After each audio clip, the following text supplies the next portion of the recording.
Voici une carte bancaire munie du sans contact. En posant mon smartphone dessus, je peux récupérer quelques informations, dont les coordonnées bancaires. Là, je viens de voler les 16 chiffres de la carte bancaire avec la date d'expiration. Et avec ces informations, je peux faire des achats sur Internet. Est-ce que c'est grave? Est-ce que le paiement sans contact présente de gros risques? C'est ce qu'on va vous expliquer dans cette vidéo.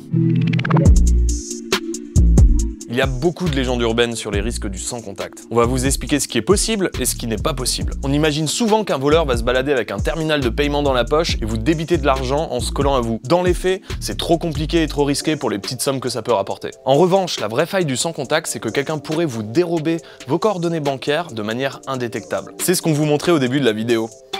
Avec cette technique, le voleur peut récupérer deux informations cruciales. Les 16 chiffres de votre carte et la date d'expiration. Par contre, il ne peut avoir accès ni au nom, ni aux 3 chiffres du cryptogramme qui se trouve derrière la carte. Dans notre démonstration, on a récupéré ces données bancaires à l'aide d'un simple smartphone dont l'antenne peu puissante nécessite d'être à moins d'1 centimètre, ce qui n'est pas très pratique pour un voleur. Mais il est possible de créer facilement des appareils qui augmentent cette portée de 5 à 10 cm. Today we are going to build a long-range, low-frequency RFID card reader.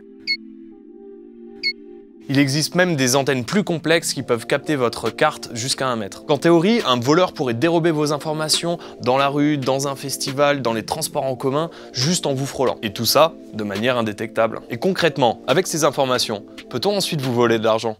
Avec les 16 chiffres et la date d'expiration, le voleur peut faire des achats en ligne sur les sites qui ne vérifient ni le nom ni le cryptogramme. Petite démonstration. Donc là, je suis en train de faire un achat sur un site très connu. Je mets n'importe quoi pour le nom, n'importe quoi pour le cryptogramme. Et voilà, ça marche quand même. Ce qui nous prouve que ces informations ne sont pas vérifiées. Bah d'ailleurs voilà, j'ai reçu le colis.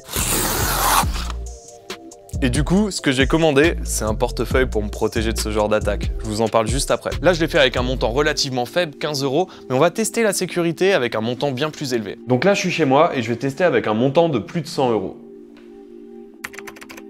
Ça a bien marché, je viens de recevoir le mail de confirmation. Cette technique de vol est difficile à appliquer en Europe car les sites sont généralement bien sécurisés, ce qui n'est pas forcément le cas sur les sites étrangers. Allez, maintenant, on va tester les limites, on va essayer d'acheter un smartphone à plus de 900 €.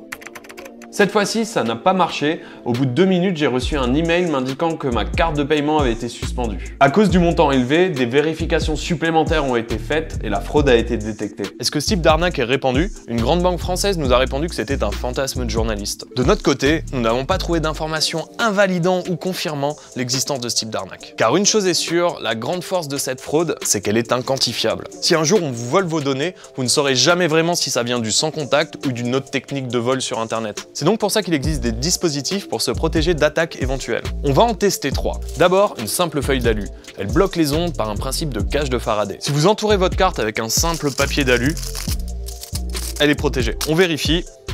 Et en effet, rien ne se passe. Sur le même principe, mais en plus raffiné, il y a des portefeuilles qui bloquent les ondes. J'insère donc la carte dans le portefeuille anti-RFID. On vérifie.